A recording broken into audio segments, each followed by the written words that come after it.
voulait pas que la tradition, que les religions traditionnelles disparaissent. Il n'y avait pas de première pluie au mois d'avril, ni mai, ni juin. On l'appelait la sorcière de Cabrousse. C'est ce qu'on appelle une faiseuse de pluie. C'est-à-dire que là où elle le décide, la pluie un orage peut se déclarer.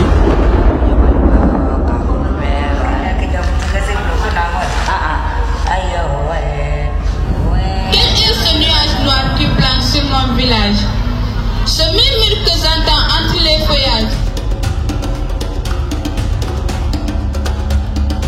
On a décidé d'attaquer le village par surprise. C'était un mois de janvier, la nuit. Cabrousse a été saignée. Il y a eu beaucoup d'arrestations à Cabrousse. Elle n'a jamais été jugée en fait. C'est une sanction. On parle d'éloignement administratif. Elle recevait tellement de monde que tout Cabrousse, je pense, était d'accord que celle-là était investie d'une mission.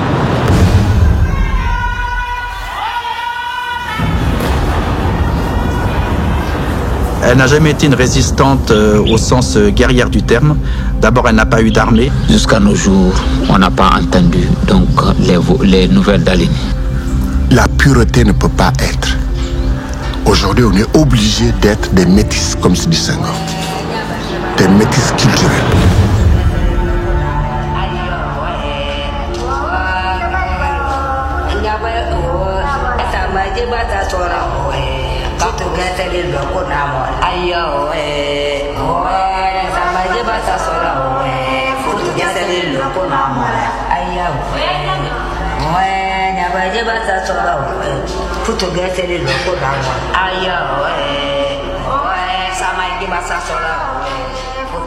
Depuis ma tendre jeunesse, en tout cas d'étudiant, j'ai été très intéressé par la culture diola en général et par les grandes figures historiques telles que Aline Sitoé, Séalébé, Bigolo, Sibeth et tant d'autres. En tout cas, pour ne parler que des grandes figures historiques de notre zone géographique, c'est-à-dire ce qu'on peut appeler le Kassa, c'est-à-dire le département du Sud. Aline Sitoé, de tous, est la plus emblématique, la plus connue, en tout cas au niveau national et sûrement aussi au niveau mondial. Nous, en histoire, on confronte les sources. Donc, j'ai entrepris de confronter les sources écrites, c'est-à-dire les archives coloniales, avec les récits que j'ai pu recueillir au village de Cabrousse notamment, et même dans d'autres villages en Casamance. Donc, la chance que j'ai eue, c'est que j'ai commencé mes enquêtes à la fin des années 1990, alors qu'il y avait encore des témoins directs de l'époque qui étaient encore vivants, voilà. Notamment des membres de la famille d'Aline Sitoé. Donc, je pense au fils de son mari, Alou Gueye, par exemple, également à sa demi-sœur Marie Demboulo, qui n'avait que 2 ans de différence avec Aline Sitoé, et également la fille unique de Aline Sitoé, Senabou Niaoulès, voilà. Et d'autres encore, donc un ancien aussi, Charles Matasso, qui était lié à la famille. Et donc c'est grâce à ces gens-là que j'ai pu recueillir des récits assez précis sur la vie de la prophétesse de Cabrousse, comme on l'appelait alors.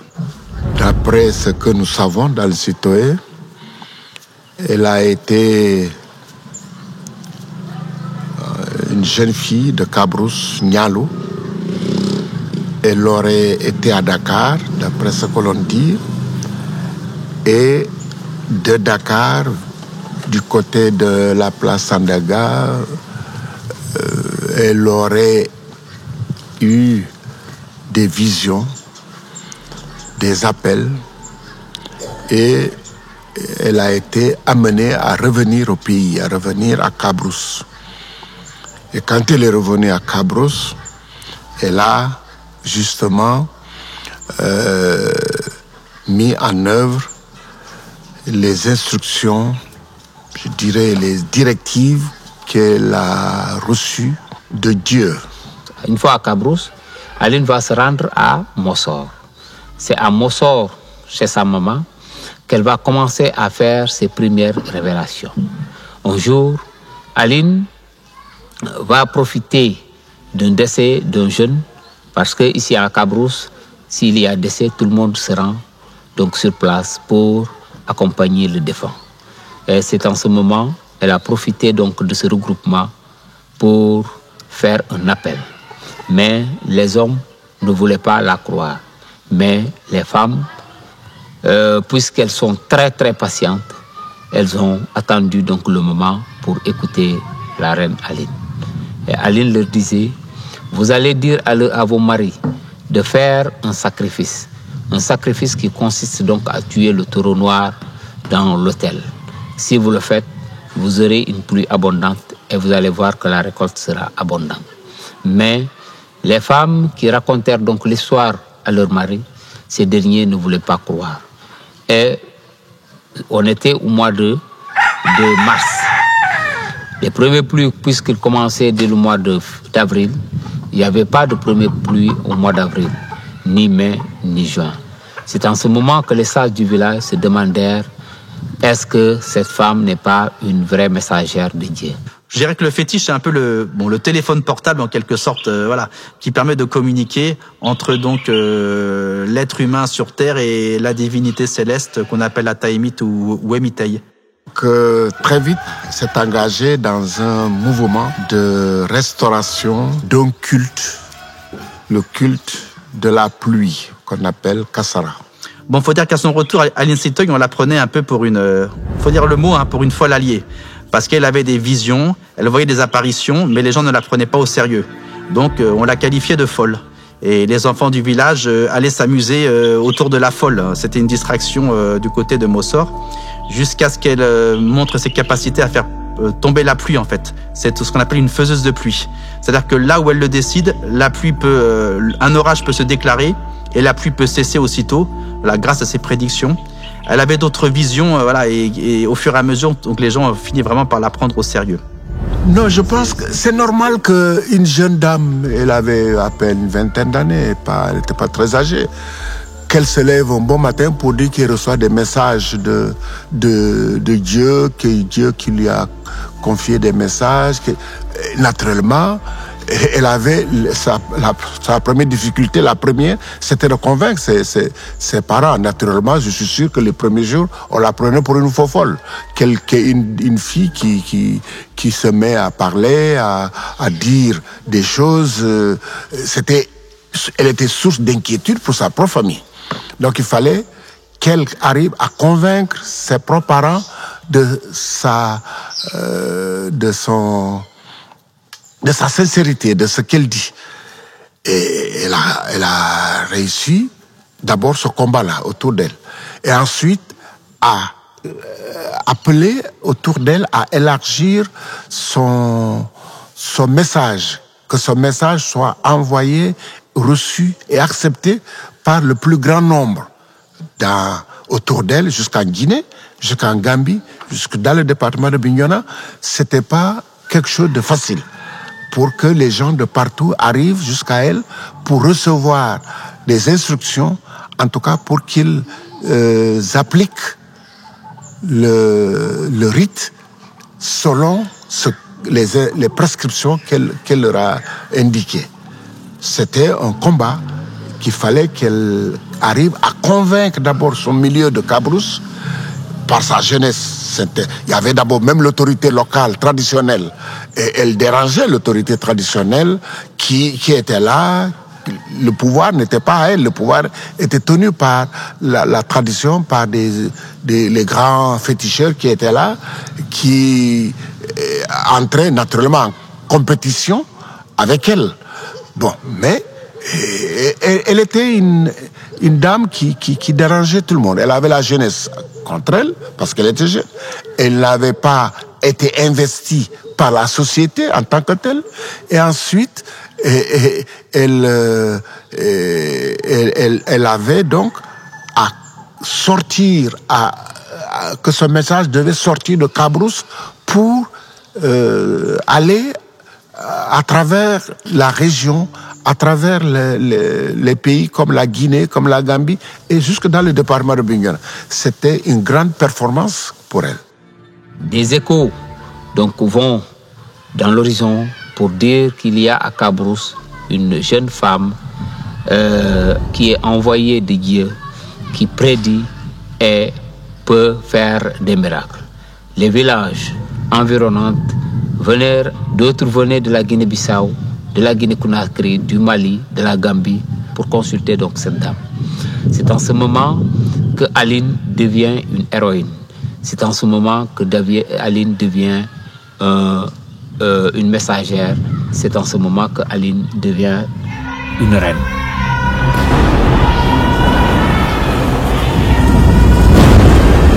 Son principal problème, c'est qu'elle a fédéré énormément de Sénégalais, j'allais dire, autour d'elle. Parce qu'à la fin de cette cérémonie, il y avait tellement de succès qu'il y a même des gens qui quittaient la Gambie, qui quittaient Kaolack, aussi bien des chrétiens que des musulmans, que des animistes, des hommes, des femmes, des vieux, des jeunes, allaient à ces cérémonies. Et vous savez que la politique coloniale, c'est comme le diviser pour mieux régner. Donc dès que vous aviez comme ça des gens un peu charismatiques qui étaient capables de réunir autour de beaucoup de monde, forcément ça faisait peur à l'administration coloniale. C'est également le cas de Cheikh Ahmadou Bamba. Cheikh Ahmadou Bamba, il n'a jamais mené une lutte armée contre les Français, mais sa capacité à mobiliser des milliers de talibés autour de lui, c'est ça en fait qui faisait peur à l'autorité coloniale. Voilà.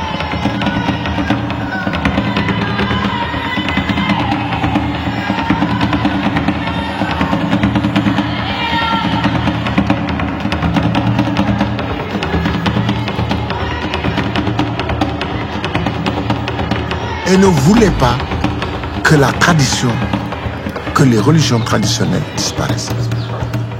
Elle refusait, elle ne voulait pas de ça. Elle était opposée au christianisme, elle était opposée à l'islam et voulait que les Diola, en tout cas, restent dans leur tradition, dans leur culture. Et c'est pour ça qu'elle a créé un rite. Un rite. Aline Sitoé, dans la religion traditionnelle, n'est pas une princesse, contrairement à ce que les gens disent. Parce qu'elle n'a pas été sacrée. Elle n'a pas été sacrée. Elle a reçu des révélations. Parce que dans la religion traditionnelle, il y a un sacre. Pour que tu portes le titre de roi, il faut être sacré. Et c'est une institution qui appartient en général à une famille. À une famille. C'est dans telle famille que le roi est choisi, que le responsable de tel fétiche est choisi de tel autre. Elle s'est faite toute seule. Elle s'est faite toute seule. Donc, elle est à la fois une résistante et une prophétesse, mais pas le terme de reine ne peut pas être appliqué à, en tout cas, reine dans la tradition diola. Elle n'a jamais été une résistante au sens guerrière du terme. D'abord, elle n'a pas eu d'armée. Et puis, tous les discours... Elle avait des chants, c'est vrai, où elle prenait le retour à la culture ancestrale. Donc, plutôt que de prendre du sucre importé, il fallait consommer du miel. Plutôt que de consommer le riz d'Indochine, il fallait consommer le riz rouge traditionnel diola. Voilà, etc., etc. Et elle a voulu aussi réinstaurer la semaine le calendrier diola de 6 jours, et non pas le calendrier imposé par les Européens. Et c'est ça, en fait, qui a été interprété comme de la résistance, donc c'était essentiellement une résistance culturelle. Et effectivement, lorsqu'elle était à Cabrousse, les pluies abondantes sont revenues. Donc la plupart des gens qui venaient l'écouter, c'était pour des bénédictions, la bonne santé, les bonnes récoltes. C'était pas pour organiser une guérilla voilà, contre l'autorité coloniale. Mais c'est ainsi que le colonel Sajou a déformé les choses pour mieux l'arrêter.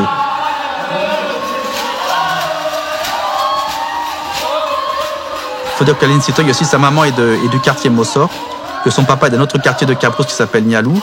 Et donc, il y avait une rivalité ancestrale entre les quartiers. Et le fait qu'elle soit revenue et qu'elle soit authentifiée comme une espèce de prophétesse, de reine en quelque sorte, ça a encore attisé les divisions entre les deux quartiers. Donc, ce qui s'est passé, en fait, c'est qu'un jour, elle est partie faire une cérémonie à Nialou, soi-disant, autour de la pluie. Elle devait revenir, mais en fait, on l'a mariée un peu par surprise avec un homme de Nialou. Qui donnait en mariage à Aline? Il faut voir une personne riche. Pourquoi? Parce que les gens vont venir consulter cette dame. Et un pauvre ne peut pas nourrir toutes ces personnes qui viendront chez Aline. C'est en ce moment que tout le village s'est réuni pour donner en mariage à Aline, à Lougueï. À Lougueï, c'est un riche, je dirais un riche en Afrique. Un riche, c'est quelqu'un qui a beaucoup de riz, beaucoup de bœufs, beaucoup de porcs, beaucoup de chèvres. Alougueï était l'un des plus riches de tout Cabrousse. On a donc décidé de donner en mariage à Alougueï Aline Sitoé.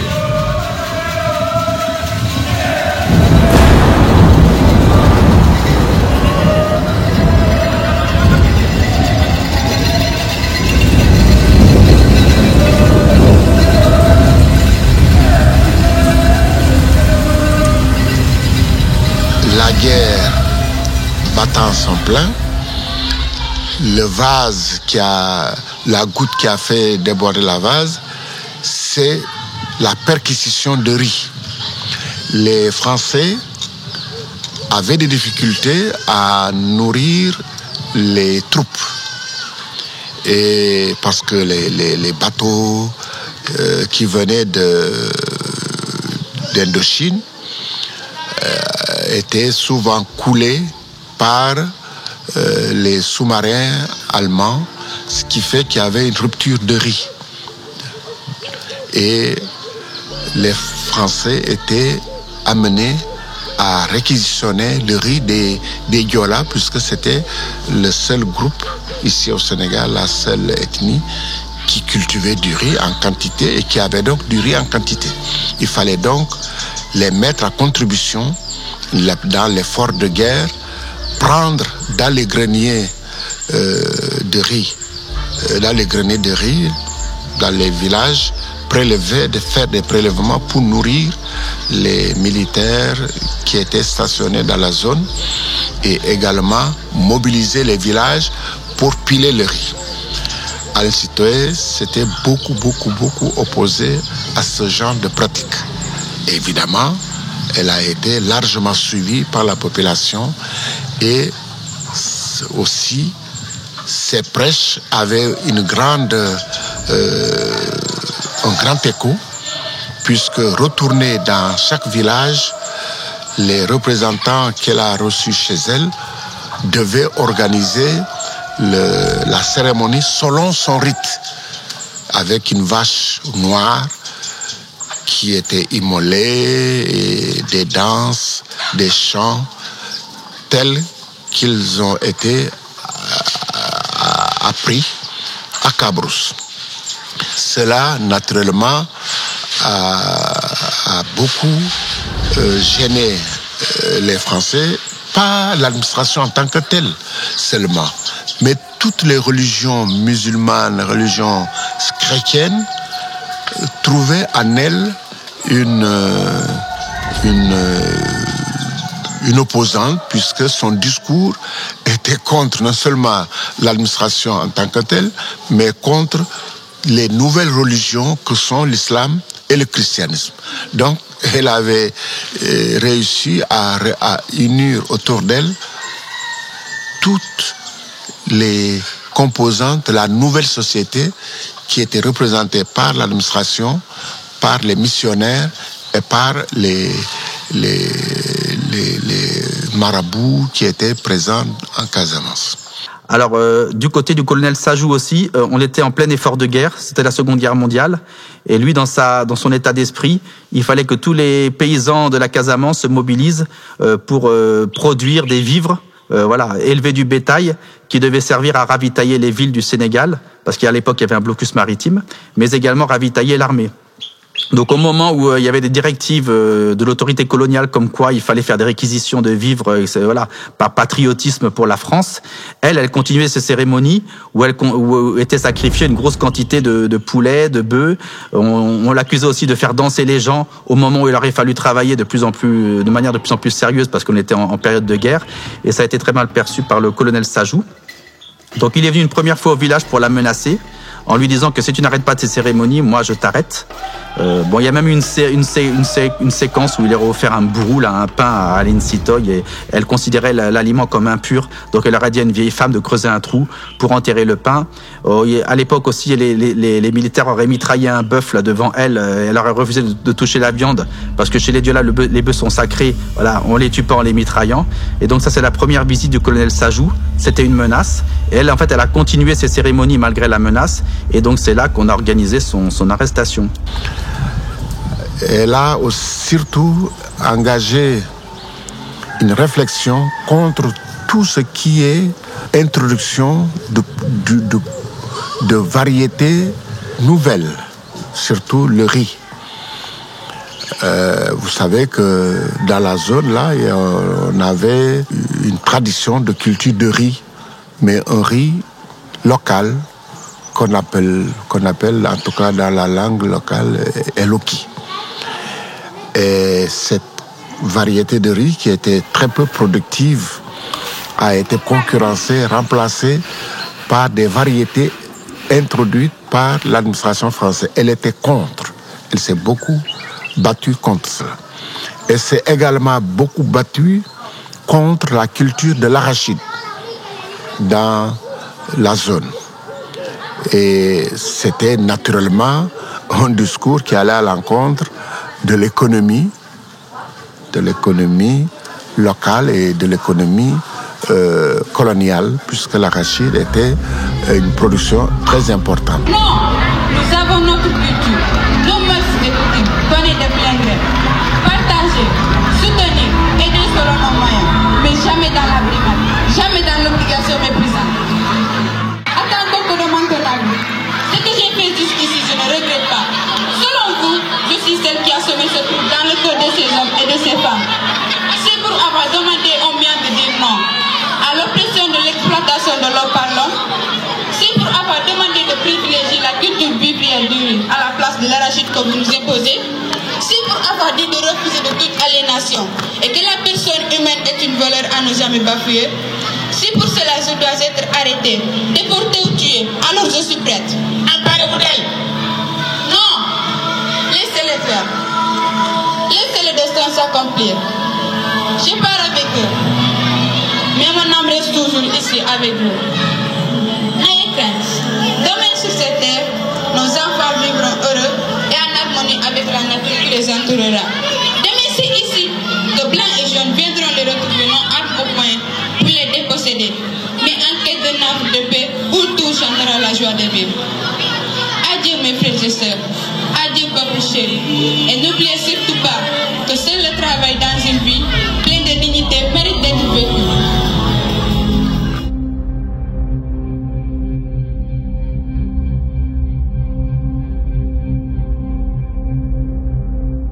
On a décidé d'attaquer le village par surprise. C'était un mois de janvier, la nuit. Revenu donc des phoques, le colonel Sazou a décidé d'aller arrêter Aline Sitoé, donc pour la réduire au silence. Ils sont allés à Cabrousse, toujours avec Tété Guédiou, et ils ont procédé à l'arrestation d'Aline Sitoé avec beaucoup de péripéties. Naturellement, quand ils se sont présentés, Aline Sitoé n'était pas dans la maison où on pensait qu'elle était. Et c'est pour cela que sa coépouse a été tuée. Ils ont pensé que c'était elle. Et elle était en période de menstruation, de règles. Et chez les Diola, une femme qui voit ses règles doit quitter la maison familiale pour se réfugier, pour s'éloigner et être dans une autre maison jusqu'à la fin de ce cycle. Et c'est de là-bas que finalement on a fait venir Aline Sitoé, s'est présentée. On dit qu'elle a été giflée par le colonel qui était furieux, qui avait menacé de brûler, de détruire le village si elle ne se présentait pas. Son arrestation a causé la mort d'une 50aine de personnes, plus une 50aine d'arrestations, dont 3 seulement sont revenus au village.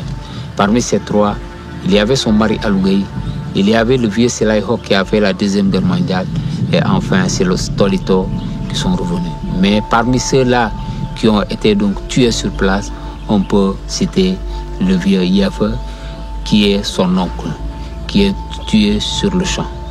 Et Cabrousse a été saigné. Il y a eu beaucoup d'arrestations à Cabrousse. Dans les livres, il y a beaucoup de gens de Cabrousse qui sont partis avec elle.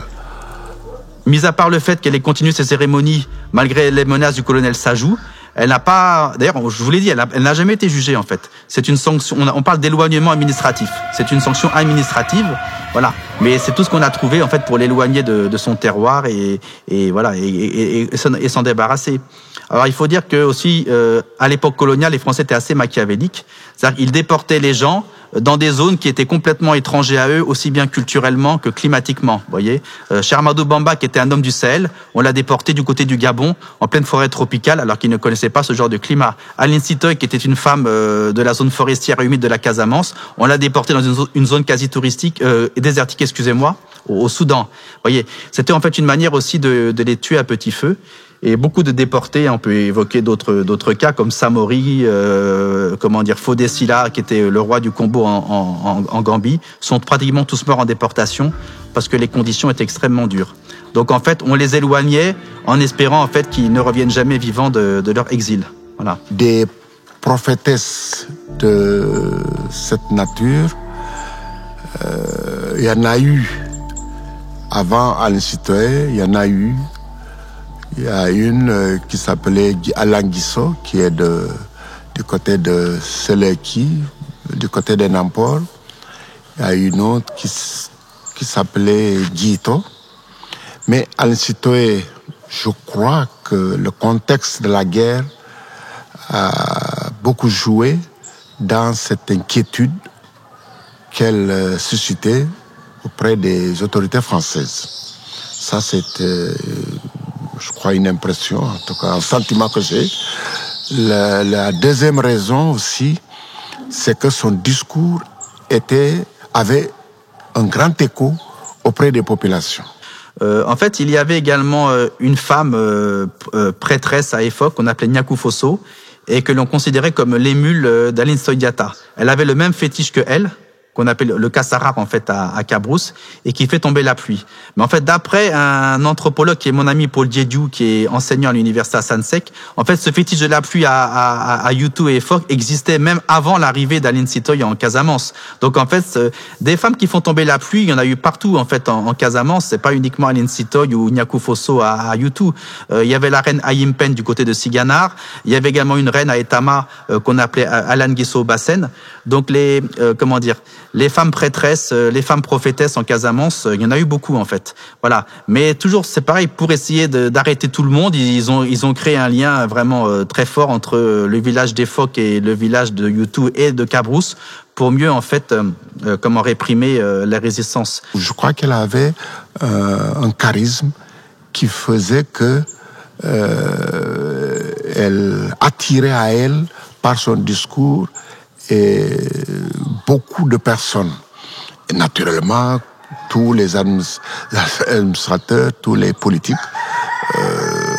se méfient d'un personnage qui a une si grande popularité, surtout pendant la guerre. Et elle constituait également une menace. Les Français étaient en guerre et ils avaient besoin de militaires qu'une femme tienne un discours qui décourage les jeunes à s'engager, les populations engagées, ça c'était une menace. Les Français aussi étaient en train d'asseoir l'économie locale par la culture de l'arachide qui était en train de se développer partout au Sénégal. Quelqu'un a un discours contre cette culture, donc l'arachide à l'époque c'était l'épine dorsale de l'économie régionale et nationale. Un discours qui décourage les populations à cultiver à faire cette culture de rente, c'était une menace. Je pense que l'un dans l'autre, l'ensemble de ces faits, de ces discours font qu'elle était considérée comme une menace, pas seulement pour l'administration, mais par les missionnaires qui voyaient en elle une femme, une sorcière, on l'appelait la sorcière de Cabrousse, qui s'opposait à l'extension du christianisme. Également par les marabouts qui voyaient en elle celle qui s'opposait à l'extension de l'islam. Donc elle avait, comme je l'ai dit tout à l'heure, réuni autour d'elle tout un ensemble d'autorités d'hommes de pouvoir contre elle.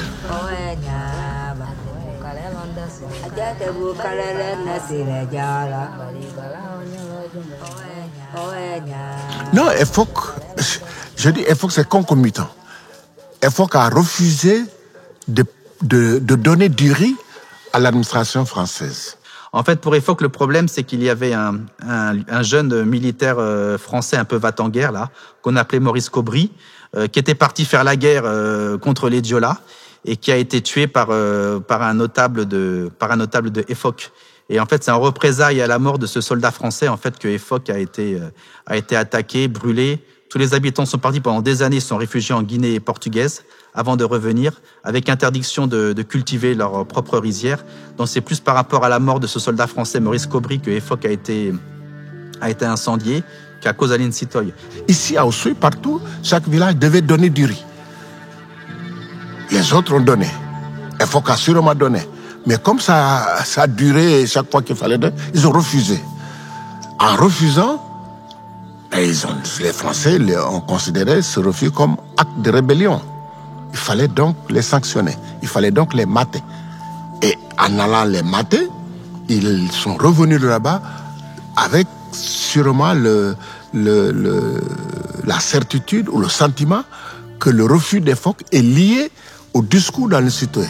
Donc, que c'est par le discours d'Aline Sitoé qu'ils sont en train d'appliquer, qu'ils ont refusé de donner du riz.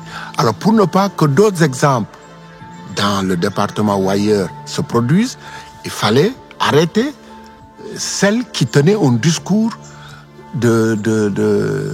d'opposition, un discours de rébellion contre l'autorité française. Celle qui disait qu'il ne faut pas donner du riz, il faut que le service militaire, il faut... J'ai un ensemble de chants, c'est dommage, où on voit bien que à travers ces chants, elle encourageait, elle invitait les populations à résister aux sollicitations de l'administration française. En dehors d'autres discours, qui est un discours religieux. Parce qu'elle a mis en valeur, elle a remis en valeur ce qu'on appelait la semaine des 5 jours, avec un jour de repos, ou le Huiyei. Elle a remis ça, c'était une façon de s'opposer au dimanche. Parce que les autres se reposaient le dimanche, elle a mis je ne sais pas si ça existait, mais que c'était tombé en désuétude et qu'elle a ressuscité. Mais en tout cas, c'est avec Aline Sitoé que le Huiyei et la semaine Diola a été remise en valeur, la semaine des 5 jours. Alors donc ça, c'est des actes religieux. Et puis les libations, la façon de faire des libations, de s'adresser à Dieu, c'est nouveau, c'est un rite nouveau. Elle a fait ça. Lorsqu'on veut imposer sa culture et sa religion, forcément on va dénigrer la culture et la religion de l'autre. Hein. Voilà, c'est ça. Ça veut dire que les missionnaires savaient très bien que Dieu la croyait en un Dieu unique, mais ils faisaient comme si tel n'était pas le cas, pour mieux les dénigrer et imposer leur propre religion. Oui, c'est ça. D'ailleurs, ce qu'on appelle la guerre des phoques, c'est 1943-44, c'est après la déportation d'Aline Sitoé. Voilà. Donc, elle était déjà plus en Casamance lorsque la guerre, en fait, s'est déclarée et que Maurice Cobry a été tué. Je crois qu'elle a été déportée en janvier 43 et je pense que Maurice Cobry, lui, a été tué en février 43, un mois après. Donc, il n'y a pas de concordance exacte entre la résistance d'Aline Sitoé et la résistance de Efok. Voilà. Les deux résistances, en fait, se sont enchaînées. Jusqu'à nos jours, on n'a pas entendu donc les nouvelles d'Aline. Mais d'après l'histoire, Aline donc fut décédée en 1944 à Tombouctou et enterrée donc dans un cimetière appelé Sigil Mansa. Donc on ne sait pas si c'est la vraie Aline, c'est notre Aline qui est morte en 1944 ou bien c'est une autre Aline qui est morte en 1944. Il faut dire que pratiquement les 90% des gens ne sont jamais revenus vivants. Certains sont morts à la prison de Ziguinchor, d'autres à la prison de Saint-Louis. On parle de malnutrition, on parle aussi de misère psychologique ou physionomique. Voilà, enfin, en tout cas, il y a un mal étrange qui a pratiquement décimé tous les compagnons d'Aline Sitoé qui sont morts en prison. Alors lui, son mari, apparemment, il a été déporté du côté de Matam. Donc au bout de quelques années, il est revenu avec 2 ou 3 autres hommes de Cabrousse au village. Quant à elle, on n'a jamais eu pratiquement plus de nouvelles pendant de très nombreuses années. Elle était là, à Caille, c'est pas loin, très loin. Caille, c'est à la frontière avec le Sénégal. Mais ils ont trouvé qu'elle était trop proche, ils l'ont amenée à Tombouctou. Tombouctou, c'est dans le désert du Sahara. C'est des Arabes qui sont là-bas. Il faisait trop chaud, elle ne mangeait pas. Et ce qu'on lui donnait, c'était pas sa nourriture. Elle est morte de scorbut. Ça dit d'insuffisance. Il y avait des problèmes de nourriture. Elle est morte très vite. Aline Sitoé n'a pas vécu longtemps.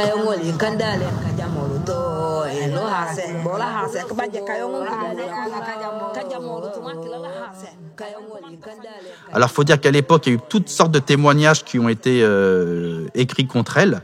Mais moi, je considère que c'est une sorte de complot.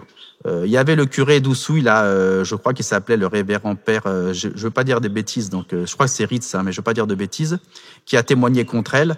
Il y avait également donc les shérifs Haïdara, du côté du département de Bignona, qui n'acceptaient pas que leur propre talibé traverse le fleuve Casamance pour aller écouter une reine Diola. Donc les shérifs Haïdara aussi ont témoigné contre ces cérémonies. Il y avait également certains chefs de canton particulièrement autoritaires qui voulaient se débarrasser des résistances dans les villages, notamment en Payelout de Boukitingo. Il y avait également un interprète, Tété Diadiou, là, qui était le collaborateur des Français. Donc tous ces gens-là, ce qu'on appelle les auxiliaires indigènes de l'administration, se sont ligués avec les marabouts Haïdara, etc., pour rédiger une sorte de dossier. Et c'est à cause de ça qu'elle a été sanctionnée, mais de manière administrative. En fait, on n'a rien trouvé pour l'accuser, pour la juger au tribunal. Donc, on a décidé un éloignement administratif.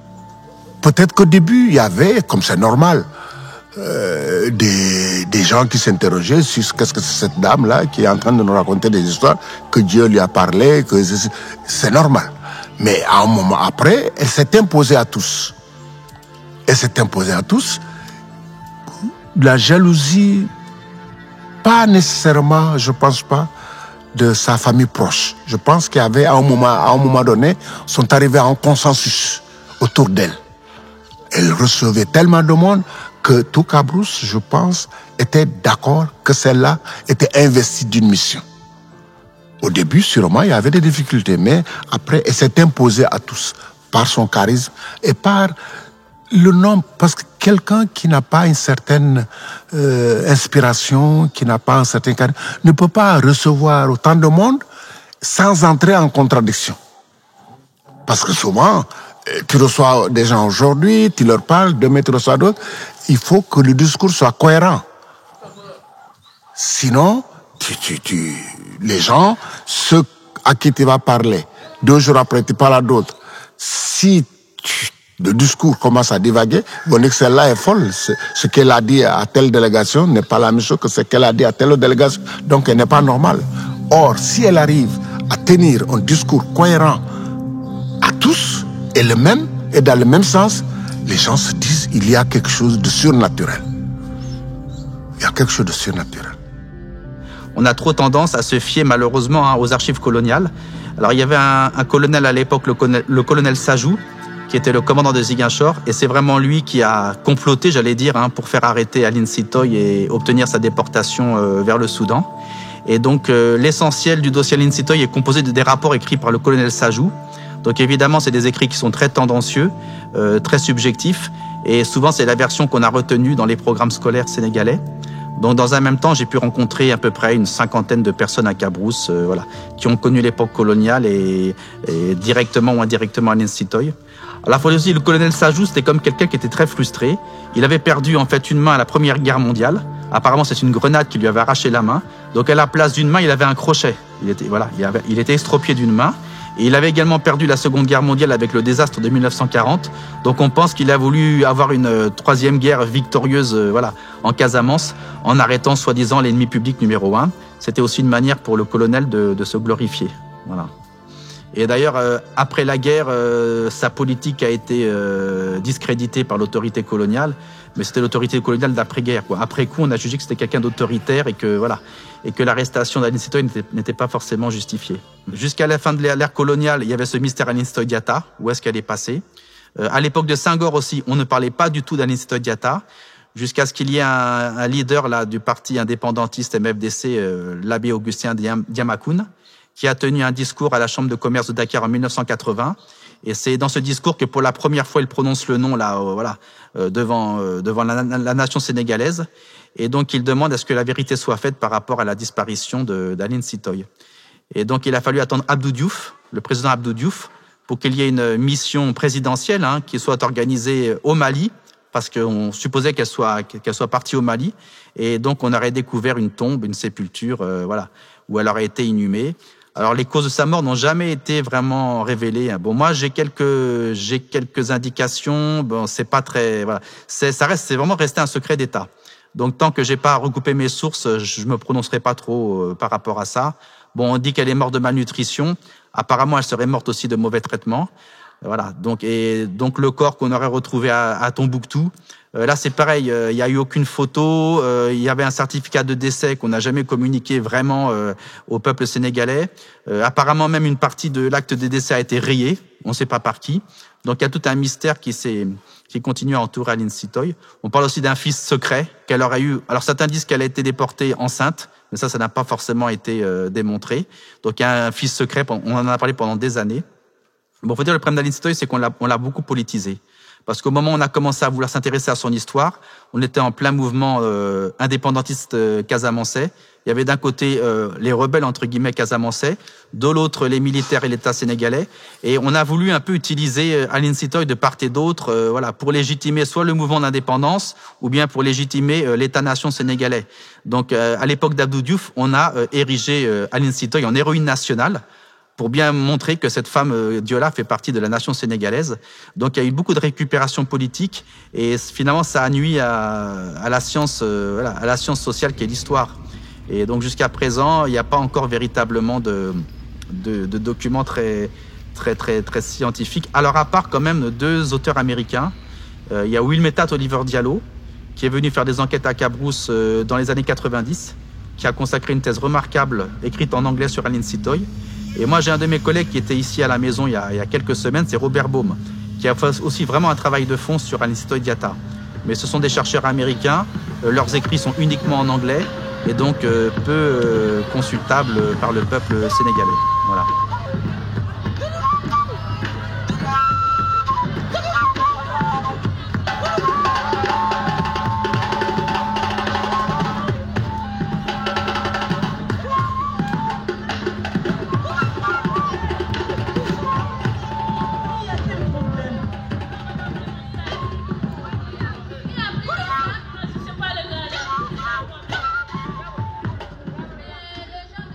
Mais les missionnaires, moi j'ai eu la chance de grandir dans une famille. Mon oncle, celui qui m'a élevé, était catéchiste à Cabrousse l'année où on a arrêté Aline Sitoé.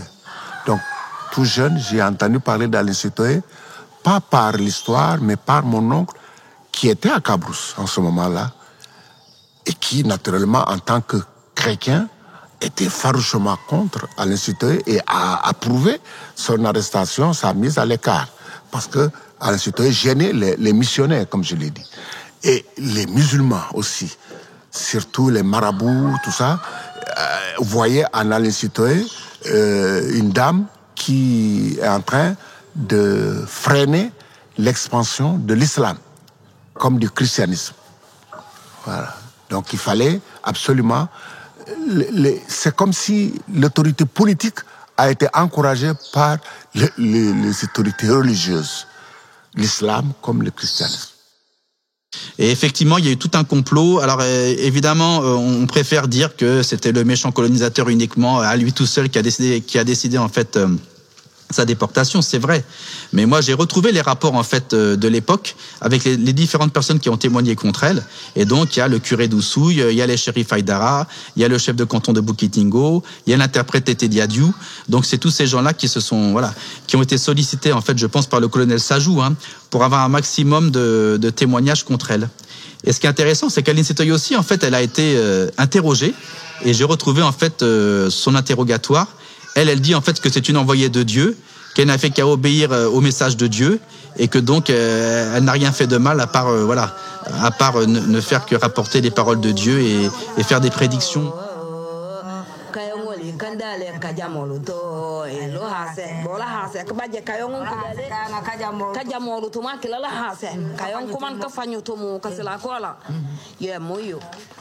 Alors oui, quelque part, Benjamin Diatta, dans son malheur, il a eu de la chance. Donc Benjamin Diatta, en fait, il est originaire de Cabrousse comme Aline Sitoé. Ils n'ont pas de lien de parenté, quoi que l'on dise, c'est pas la même concession. Donc Benjamin Diatta, lui, c'était le chef de province d'Oussouye à partir de 1923. Et en fait, lorsque Tété Diadiou est venu enquêter sur Aline Sitoé, il était encore chef de province, et en fait, il a tout fait, lui, pour dédramatiser la situation, en considérant sa parente comme inoffensive, en disant qu'elle ne fait que des cérémonies pour la bénédiction, les bonnes récoltes, et donc elle, en aucun cas, c'est une menace pour l'administration coloniale. Seulement au même moment, il y avait le recrutement militaire qui était organisé à Oussouye, et Benjamin Diatta, qui était chargé de recruter les militaires, a, d'après le colonel Sajou, failli à sa mission, puisque les gens ont pris la fuite pour ne pas faire l'armée, ou bien arriver en retard aux convocations là pour la visite médicale. Et donc, il y a un adjoint du colonel Sajou, là, qu'on appelle Pikandé, qui était le chef de subdivision de Ziguinchor, qui serait arrivé à Oussouye pour gifler Benjamin sur la place publique, pour l'humilier devant sa femme Judith. Et donc, on aurait décidé, donc, pour des raisons disciplinaires, de muter Benjamin Diatta en l'affectant comme interprète du tribunal de Dakar. Et ça correspond effectivement à l'arrestation d'Aline Sitoé. Et donc, lorsqu'il était muté à Dakar, c'était Tété Diadiou, en fait, qui l'a remplacé comme chef de province par intérim. Et donc, c'est lui qui a été chargé de la tâche ingrate d'accompagner les Français lorsqu'on a arrêté Aline Sitoé. Et d'ailleurs, jusqu'à la fin de sa vie, Tété Diadiou, on l'embêtait avec cette question-là, en disant « Mais c'est vous qui avez arrêté Aline Sitoé avec le colonel Sajou ?» Et il refusait même de répondre à cette question. Il allait même jusqu'à dire que c'est pas moi, c'est un autre Tété Diadiou, c'est un homonyme, mais je n'ai jamais été sur place à Cabrousse à cette époque-là. Donc voilà, c'est une question qui l'agaçait beaucoup. Il ne voulait même pas évoquer l'épisode, parce que c'est vrai que pour Tété Diadiou, ça salit son image. Voilà, on a dit que c'était le collaborateur du Français qui avait arrêté Aline Sitoé Diatta. Donc si Benjamin Diatta n'avait pas été muté à Dakar pour des raisons disciplinaires, peut-être que c'est lui qui aurait accompagné Sajou là en janvier 43, et donc on aurait rendu responsable de l'arrestation d'Aline Sitoé. Moi, j'ai conduit le mari d'Aline Sitoé auprès d'Abdou Diouf. Il s'appelait Alougaye en 84. L'audience que Abdou Diouf a accordée à Aline Sitoé, c'est moi qui l'ai accompagné en tant que député du département de Souy. Voilà ce que Alougaye nous a dit. Il reproche lui à Benjamin de n'avoir pas attiré l'attention d'Aline Sitoé sur la situation. Sur la situation.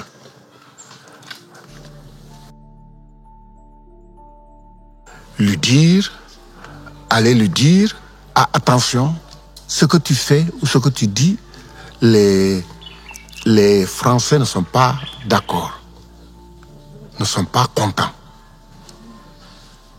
Il dit que Benjamin aurait dû le dire à Aline Sitoé, la prévenir, pour que, peut-être qu'elle allait continuer. Mais Aline Sitoé ne l'avait pas fait pour défier nécessairement les Français. Le mari dit que Benjamin aurait dû au moins mener auprès de ses... Alougaye dit aurait dû mener cette démarche-là auprès de sa nièce pour lui dire attention, les Français ne sont pas contents, voilà ça qui risque de t'arriver.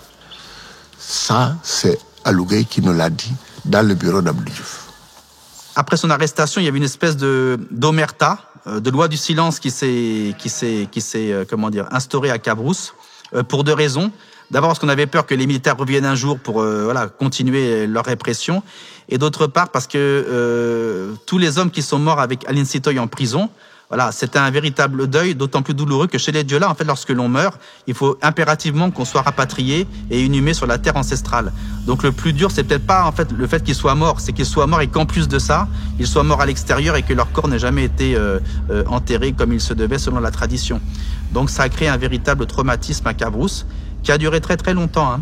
Moi, si les derniers témoins ont accepté de parler, c'est parce qu'ils arrivaient au crépuscule de leur vie. J'ai vu que Marie Dembolo, par exemple, la demi-sœur d'Aline Sitoé, mais également sa fille Niaoulès, avaient envie de parler en sentant qu'elles allaient bientôt partir pour ne pas partir avec tous leurs secrets. Et donc, c'est grâce à cette prise de conscience des parents d'Aline Sitoé qu'il fallait quand même dire quelque chose avant de partir, que j'ai pu recueillir comme des témoignages intéressants. Vous savez, Benjamin, qui est son parent, n'a jamais été transparent. Parce que Benjamin savait qu'elle est décédée, mais il ne l'a pas dit aux populations, à ses parents. Comme beaucoup de militaires ici, qui étaient partis en guerre, qui sont morts, des messages ont été envoyés ici à Oussouye, auprès de Benjamin, pour lui dire d'informer telle famille que le soldat tel est décédé. Il ne l'a pas fait. Un exemple que je connais le mieux, c'est la dame que nous avons rencontrée. Son frère, grand frère, a été mobilisé. Donc il est parti dans l'armée, recruté. Il est mort. Personne n'a su dans la famille que ce garçon a été tué. Et ses parents, les parents du garçon et donc de Madame Sis, sont morts sans savoir que leur fils est mort. Et c'est par hasard qu'un jour, on était à Guembérin, au cours d'une tournée, nous avons rencontré un vieux, un ancien combattant, et il a demandé à Madame Sis, comment tu t'appelles? Il dit, je m'appelle Judith Diagne. Il dit, Diagne de Edjongo. Ah, il a réagi en disant, moi j'étais avec un jeune de Edjongo qui s'appelle Dominique Diagne dans l'armée. Judith lui dit, c'est mon frère. Mais nous ne savons pas ce qu'il est devenu. Mes parents sont morts sans qu'ils sachent ce qu'il est devenu. Et il leur a dit, mais il est mort devant nous. Il est mort. Revenu de là-bas, elle a écrit à l'armée française. Les militaires français, aujourd'hui, ont envoyé un dossier comme ça, sur 2 minutes. Ils ont tout détaillé. Et ils ont précisé qu'ils ont demandé à Benjamin d'en informer la famille. Il n'a pas fait. Ce qui s'est passé aussi avec Aline Sitoé. Il savait, il ne l'a pas fait. Donc Aline Sitoé est resté un mythe. Un mythe. Les gens, chacun s'est mis à construire son univers. Elle est en France, elle est ceci, elle a des enfants. C'est pas vrai. Aline Sitoé n'a pas vécu longtemps. Aline Sitoé est morte très vite. La seule fille qu'elle a eue, Niaoulès, c'est la seule qu'elle a eue ici avant de partir. Et d'ailleurs, lorsqu'on l'a arrêtée, lorsqu'on l'a arrêtée ici, elle avait ses règles, ce qui veut dire qu'elle n'était pas enceinte. Que j'entends des gens raconter des légendes, c'est pas vrai. Ça, c'est c'est l'histoire telle qu'elle est. Aline Sitoé n'a pas vécu longtemps. Voilà. Bon, en fait, Benjamin Diatta, il a cherché à dédramatiser les choses très tôt. Lorsque le colonel commençait à attaquer Aline Sitoé, il dit non, vous exagérez, elle ne présente aucune menace, il faut la laisser faire ses cérémonies et puis c'est tout. Mais vous savez, le problème, c'est qu'à l'époque coloniale, un chef africain n'est pas véritablement un chef. C'est un agent indigène de l'administration. Donc, en fait, les Français l'utilisaient. C'est un agent, c'est un collaborateur. Et donc, en fait, il n'avait pas une véritable autorité. La véritable autorité était concentrée entre les mains des militaires de l'époque. Donc, il y avait le colonel Sajou, qui était à Ziguinchor, avec son adjoint Picandet. Et il y avait également un militaire très autoritaire qu'on appelle Grimaldi, que tous les vieux d'Oussouye connaissent, qui était chef de subdivision d'Oussouye. Et donc, c'était ces militaires français très durs qui avaient la situation en main. Et donc, des gens comme Tété Diadiou, Benjamin Diatta n'étaient que des exécutants indigènes, du commandant blanc, en fait, en quelque sorte. Donc, ils n'avaient pas forcément leur mot à dire, à part peut-être leur pouvoir de conviction. Mais apparemment, donc, les arguments de Benjamin n'ont pas été écoutés. Et voilà. Et c'est comme ça que Aline a combattu donc l'injustice. Elle a combattu beaucoup de choses pour dire que Aline est une héroïne qui manque son village. Nous, aujourd'hui, ses enfants, petits-fils, nous le pleurons parce que nous avons toujours... Nous considérons qu'Aline est toujours vivante dans nos cœurs. Mais aujourd'hui, ça nous fait très mal. Pourquoi très mal? Parce que depuis sa mort, Aline ne peut pas avoir un monument. Il ne peut pas avoir à Cabrousse un monument du nom d'Aline. Il ne peut pas avoir à Cabrousse quelque chose comme un statut pour essayer de faire vivre Aline. Malheureusement, jusqu'à nos jours, avec tous les efforts consentis par les populations, toutes les tractations faites par les populations, Cabrousse ne peut même pas avoir un seul statut d'Aline. Cabrousse ne peut pas avoir un seul mur de monument installé ici à Cabrousse pour nous faire rappeler. Mais même s'il n'y a pas de monument, Aline restera toujours vivant dans nos cœurs. Le danger, c'est quoi? Le danger, c'est on est en train de vivre une déculturation. Les Diola ne sont plus les Diola. Les Diola aujourd'hui, c'est le tapalé, c'est la rigueur, la foi, la crainte de Dieu, tout ça, on l'a plus. La brousse est en train d'être détruite, la nature est en train d'être détruite, alors qu'elle se battait contre ça. Moi, je considère la religion ancestrale comme une religion qui est vraiment quand même très ancrée dans l'écologie, avant l'heure, en quelque sorte. Et quand cette religion disparaît, le milieu naturel se dégrade très vite et l'environnement en général. Voilà. Ça, c'est un des bons côtés de la religion ancestrale. Bon, j'ai constaté aussi que les élèves aussi qui ont grandi dans cette religion sont souvent les plus travailleurs et les plus disciplinés à l'école. Voilà. Parce qu'il y a quand même toute une initiation entre les générations. Moi, je me rappelle quand je suis arrivé avec les élèves de Cabrousse, là, il y avait les aînés qui n'hésitaient pas à frapper les cadets, qui leur manquaient de respect ou qui n'étudiaient pas correctement leurs leçons le soir. Donc, il y avait tout un contrôle social qui permettait justement de bien cadrer l'individu. Et je constatais que lorsque la religion ancestrale disparaît aussi, il y a toute cette discipline, cette éducation aussi qui tend à disparaître. Voilà. On est de plus en plus des gens acculturés. C'est d'autres cultures qui prévalent, ou c'est la culture française, ou la culture wolof, ou la culture... Or, elles se battaient contre ça, et voulaient que les Diola restent Diola, c'est-à-dire croient en leur valeur. Ce qu'elles craignaient est arrivé. Oui, bien sûr, mais vous savez, comme on dit, on ne refait pas l'histoire et on ne revient pas en arrière.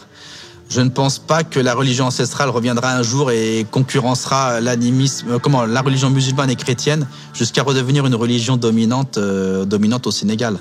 Par contre, ce serait bien qu'on s'intéresse aux valeurs anciennes et qu'on les adapte, aux religions révélées et qu'on les adapte à la société actuelle. Mais bon, ça serait vraiment bien quand même.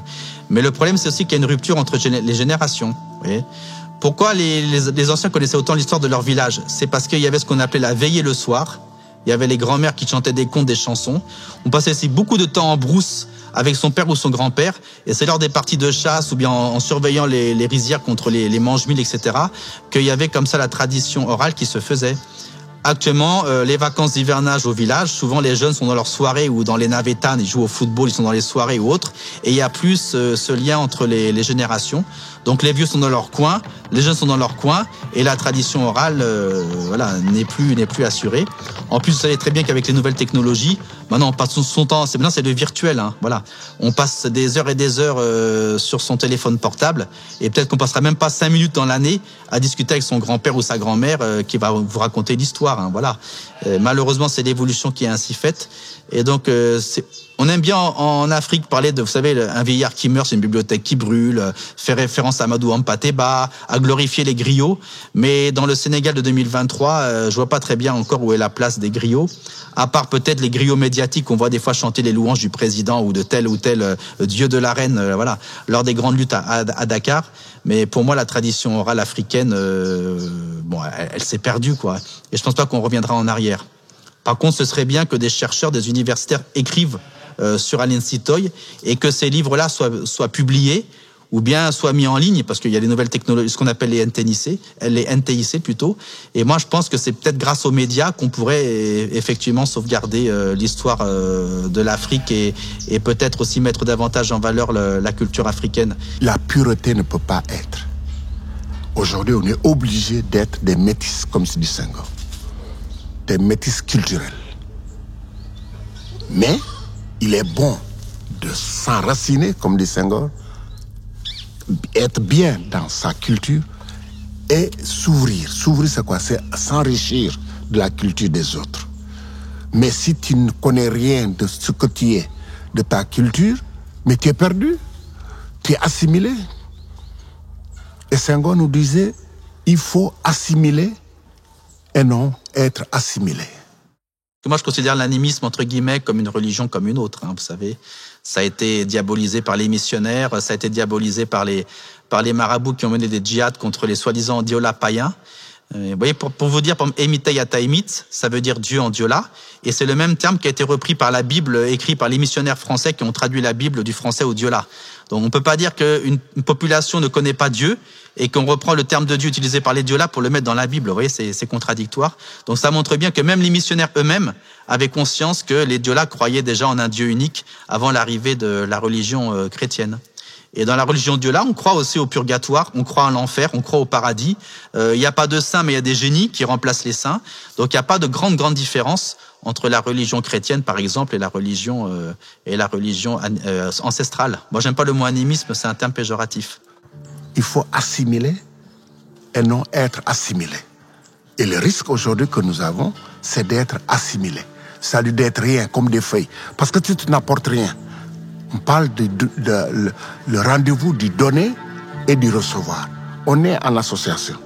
Toi qui es togolais, tu m'apportes ta culture togolaise. Moi, je t'apporte ma culture sénégalaise, ou en tout cas ma culture diola. Il y a des valeurs que je peux avoir chez toi. Toi, tu as des valeurs que tu peux acquérir à partir de moi. Mais si tu n'as rien à m'apporter, c'est comme un sac vide qui est venu à moi. Et le président Senghor, sur ce plan-là, a été catégorique. Il a dit qu'il faut absolument qu'on s'enracine dans nos cultures africaines, mais ne pas s'enfermer dans nos cultures. Il faut s'ouvrir. Donc, ainsi, on devient des métis et on devient plus riche. Plus riche. C'est ça.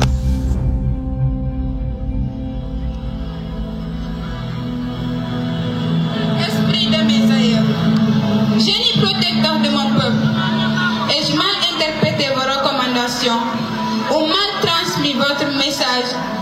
Quel est ce nuage noir qui plane sur mon village?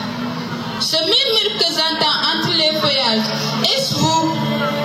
Protégez mon peuple, je vous prie.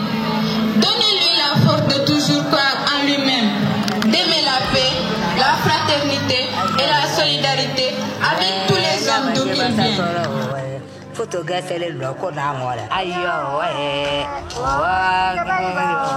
ngabe esa maje bata sola photographe le loco na ngole ayo esa maje bata sola photographe le loco na ngole ayo ngabe bata sola photographe le loco na ngole ayo esa maje bata sola photographe le loco na ngole ayo esa maje bata sola photographe le loco na ngole ayo esa maje bata sola photographe le loco na ngole ayo ngabe bata sola photographe le loco na ngole ayo esa sama ejiba sa sola we foto gesele loko na mola ayo ya tata ya we nya we ejiba sa sola foto gesele loko na mola ayo we sama ejiba sa sola we foto gesele loko na mola ayo